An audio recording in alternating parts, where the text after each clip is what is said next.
The Old Man and His Silent World.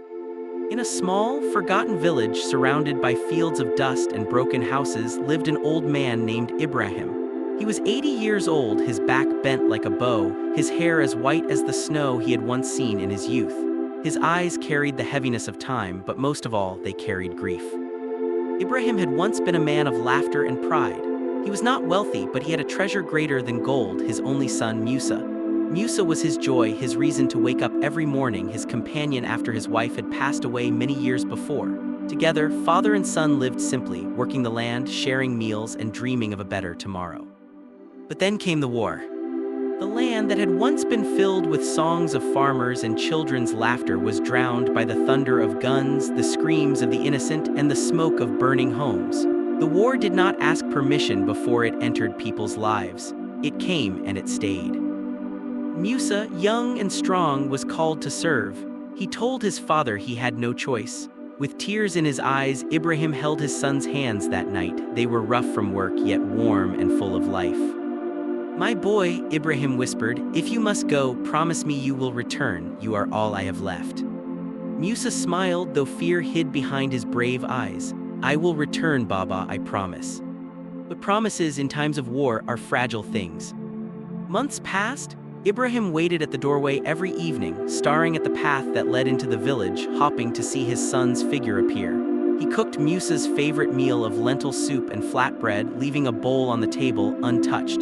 The neighbors began to pity him, but no one had the courage to tell him what they had heard. One cold morning, the news arrived. Musa had fallen in battle. He would not return. The world around Ibrahim shattered. The fields seemed emptier, the birds quieter, the air heavier. His only son, the light of his life, was gone. From that day on, sorrow became his only companion. Years passed and the old man grew weaker. He had no one to lean on, no children's laughter to warm his heart, no family to share his final days. Poverty followed him like a shadow. His house was no more than cracked mud walls and a leaking roof. When the rains came, water dripped on his bed, soaking his thin blanket. Some days he ate only a piece of bread, other days nothing at all.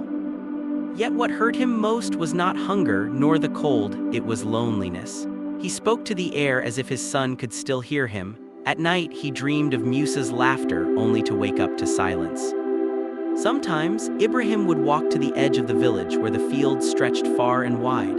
There he would sit under a dying tree, clutching the walking stick Musa had carved for him before leaving for war. He would stare at the horizon and whisper, "My son, I am still waiting. Maybe not here, but in the next life we shall meet again." The villagers saw him as a ghost among the living. Children asked their parents why the old man always looked so sad. Mothers would reply, because he gave the world his son and the world gave him back nothing.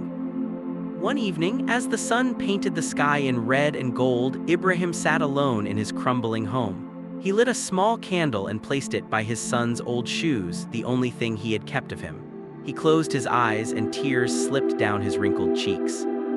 "Forgive me, my boy," he whispered. "Forgive me for still being here while you are gone." In the silence of that night, Ibrahim felt something he had not felt in years, a gentle peace. Perhaps it was the thought that soon his waiting would end. Perhaps it was the quiet promise of reunion beyond the veil of this life. The next morning, the villagers found him still sitting by the candle, his head bowed, his lips curved in the faintest smile. He had left the world of sorrow and poverty behind.